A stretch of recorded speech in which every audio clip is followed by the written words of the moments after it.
Kalau Allah sudah menentukan takdir kita, sehingga kita hanya tinggal menjalani saja, lantas di mana fungsinya doa? Betul juga pertanyaannya.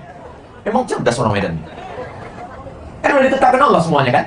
Kalau udah ditetapkan Allah, untuk apa lagi kita berdoa lagi? La yaruddul qada illa doa. Tak ada yang bisa menolak takdir kecuali doa. Jadi untuk apa kita berdoa Pak Ustaz? Semua kan sudah ditetapkan takdir. La yaruddul qada illa doa. Tak ada yang bisa menolak takdir kecuali doa. Malam ini ditakdirkan kita menabrak kambing. Tertulis dalam takdir menabrak kambing. Lalu habis maghrib tadi berdoa, Allahumma inna nas'aluka salamatan fid din wa afiatan fil jasad. Akhirnya dua kemungkinan, kambing itu dulu lewat atau kita dulu lewat. Tak jadi kita menabrak kambing. Oh, saya buktinya berdoa tolak bala, tetap juga kena bala Pak Ustaz. Kalau sudah terjadi, berarti ketetapan Allah Subhanahu wa taala. Kita tak tahu apa yang terjadi. Itulah mengapa kita undang orang datang ke rumah kita minta doa doa selamat. Ustaz Somad, tolong bacakan doa selamat Pak Ustaz. Allahumma inna nas'aluka salamatan fid din wa afiatan fil jasad wa ziyadatan fil ilmi wa barakatan fil rizqi. Yamhullahu ma yasha. Allah kuasa untuk menghapus takdir. Wa yusbit. Allah kuasa untuk menetapkan takdir. Wa indahu ummul kitab. Karena Allah yang punya lauhul mahfuz. Ada papan besar namanya lauh. Papan itu dijaga oleh para malaikat. Karena dijaga maka disebut dengan lauhul mahfuz. Disitulah semuanya. Macam komputer tersimpan segala file-file, ada file Abdul Somad di situ. Itu semuanya kuasa Allah. Maka kita meminta berdoa pagi, petang, siang dan malam supaya yang baik-baik saja ditetapkan untuk kita, yang jelek, yang musibah dijauhkan. Makanya ada doa tolak bala. Allahumma dafa'an al-wala wal waba wal fahsya wal riba was zina wal munkar was suyuf al mukhtalifata was syada'ida wal mihad ma dha'ara minha wa ma batan. Jauhkan kami malapetaka, bencana, musibah, riba, zina, narkoba, tsunami, berbagai macam segala yang tidak baik, menjauhkan segala macam yang buruk-buruk, mendekatkan segala yang baik-baik. Jelas jawabannya? La yaruddul qada illa doa. Tak ada yang bisa menolak takdir kecuali doa. Ini kosong pula. Oh, di dalam. Bagaimana hukum bertawassul dalam berdoa? Bertawassul. Ada 3 orang terjebak di dalam gua. Tahu Bapak Ibu gua? Gua yang paling banyak itu di Jakarta. Siapa lu? Siapa gua? Bukan gua yang itu. Gua itu maksudnya lobang batu, lobang tanah. Ada orang musafir, turun hujan. Masuk dia ke dalam gua berlindung supaya tak kena hujan. Begitu dia di dalam gua bergelinding batu besar dari atas bukit. Tertutup pintu gua, tersumbat mereka di dalam. Lalu 3 orang ini berdoa. Yang pertama berdoa, ya Allah, aku punya pembantu, gaji tak diambilnya, dia pergi tak tahu kemana. Gajinya itu tak kuambil, takut aku makan haram. Gajinya aku belikan ke kambing, kambingnya beranak pinak. Setelah itu dia datang lagi. Ku panggil pembantuku itu. Pembantu, come here just a minute. Sini sebentar, ada yang mau ku ceritakan ke kau. Dulu sebelum kau pergi, gajimu tak kau ambil kan? Enggak. Gaji kau untuk kubelikan ke kambing. Itu kambing sekandang itu punya kau semua. Akhirnya pembantu itu mengambil kambing itu semua. Parah juga dia, satu pun tak ada disisakannya untuk aku. Ya Allah, kalau memang amalku ini ikhlas karena Engkau, aku bertawassul kepada Engkau, kabulkanlah doaku, bukakan pintu gua nih ya Allah. Terbuka pintu gua sedikit, tapi belum bisa badannya lewat. Karena pertumbuhan itu ke atas, bukan ke samping. Itu yang dimaksud dengan tawassul. Bertawassul dengan amal soleh, bukan somat. Ya ayyuhalladzina amanu taqullah. Hai orang beriman, bertakwalah kepada Allah. Wa bataghu ilaihil wasilah. Bertawassullah kepada Allah dengan amal soleh. Yang pertama, tawassul dengan sedekah. Maju yang kedua. Ya Allah, aku tak kaya, tapi aku ada emak ayahku. Suatu malam aku pulang dari kerja membawa susu. Anakku menangis lapar, biniku menangis lapar. Tapi ku tunggu emakku tertidur dengan ayah. Begitu mereka bangun, ku kasihkan susu. Ya, mak, minumlah. Kalau memang ini baktiku kepada engkau, aku bertawassul kepada engkau. Berkat baktiku kepada emak ayahku, bukakanlah pintu gua ini. Ini dalil boleh bertawassul kepada Allah dengan amal bakti kepada kedua orang. Orang dulu begitu. Ditunggunya emak ayahnya bangun, baru dikasih ke anak bininya. Orang sekarang enggak. Sisa-sisa anak bininya baru dikasihnya ke emak. Apa tak neraka jahanam tempatnya? Dunia neraka, akhirat neraka.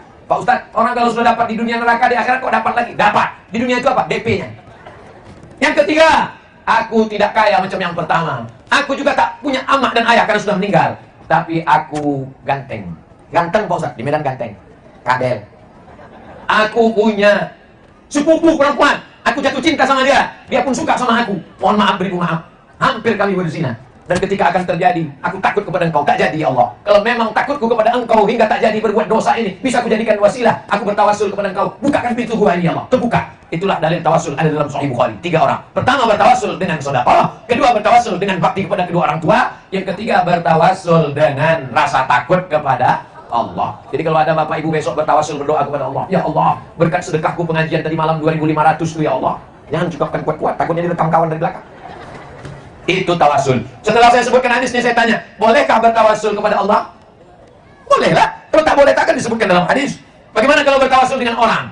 Ya Allah, aku memohon kepada Engkau berkat Nabi Muhammad, kabulkanlah doaku. Boleh apa tak boleh?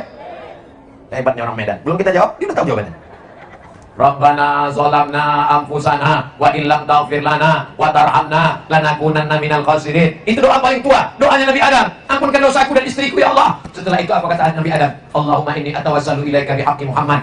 Berkat Nabi Muhammad, ampunkan dosaku ya Allah. Nabi Adam menyebut Nabi Muhammad dalam tawassulnya. Apa itu?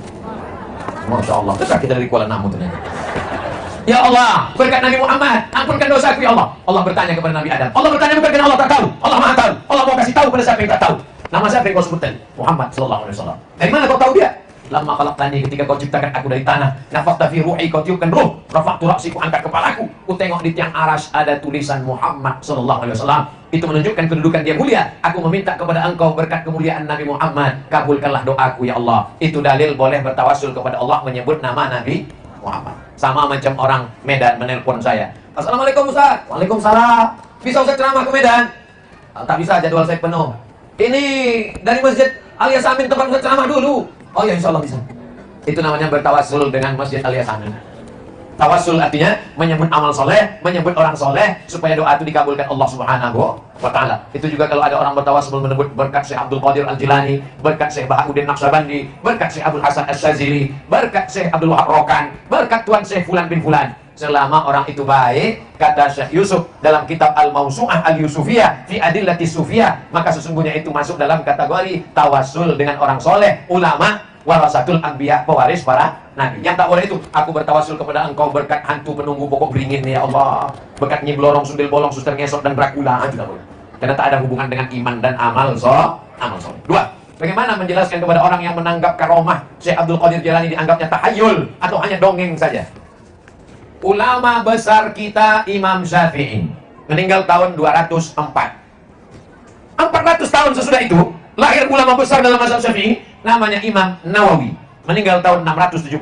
Kata Imam Nawawi, ulama yang paling banyak karomahnya, yang mutawatir diakui ulama Ahlussunnah wal Jamaah adalah Syekh Abdul Qadir Al-Jilani, Sultanul Aulia, sultannya para wali. Itu yang mengakui karomah Syekh Abdul Qadir Jilani itu adalah Imam Nawawi.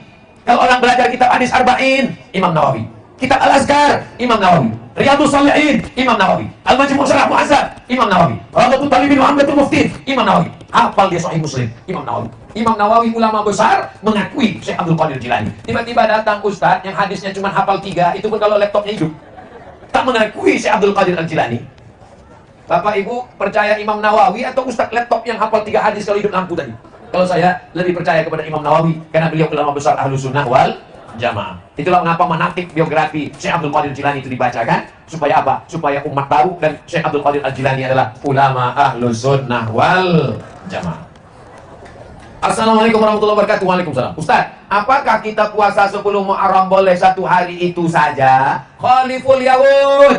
Bedakan diri kamu dengan orang Yahudi. Orang Yahudi di Madinah puasanya tanggal 10 aja. Nabi bertanya, kalian puasa kenapa? Kata orang Yahudi, hadza yaumun salihun. Ini hari yang bagus. Najallahu fihi Musa. Tanggal 10 ini Allah menyelamatkan Nabi Musa melewat Laut Merah, tenggelam Firaun. Kami bersyukur kepada Allah karena sudah menyelamatkan Nabi Musa. Apa kata Nabi Muhammad? Ana ahaqqu bi Musa minkum. Aku lebih berhak terhadap Musa daripada kamu. Maka Nabi memerintahkan sahabat, sungguh berpuasalah kamu, tapi bedakan dengan orang Yahudi. Yang paling bagus 3 hari, 9, 10, 11. Kalau tak sanggup, 9, 10 saja. Mudah-mudahan kita bisa puasa 9, 10 insyaallah. Amin ya rabbal.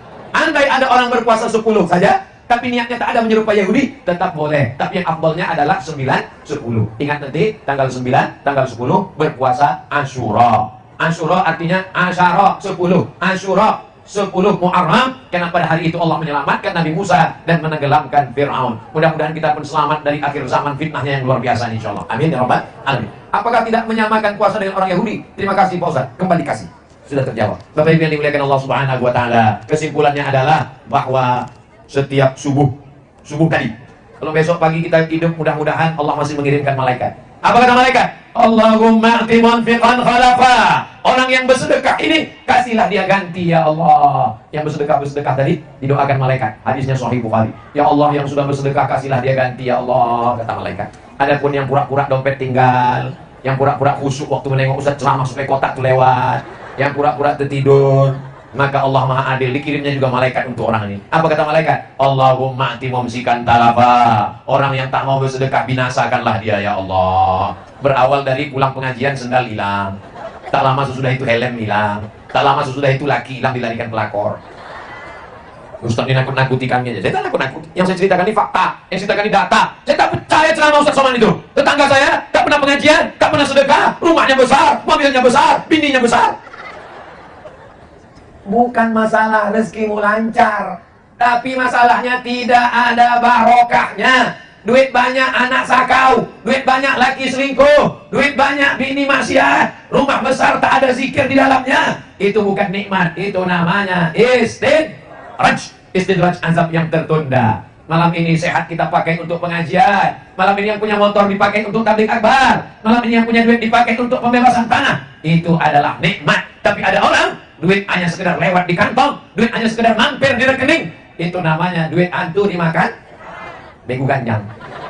Tak ada manfaatnya sama dia sama sekali. Begitu di akhirat, duit tak bisa menolong, anak tidak soleh, pasangan hidup tak mendoakan, masyarakat tak mengingat, wakaf, zakat, sedekah tak pernah diberikan. Itulah orang terlaknat di dunia, terlaknat di akhirat. Sedangkan kita meminta selalu Rabbana atina fid dunya hasanah wa fil akhirati hasanah wa qina azab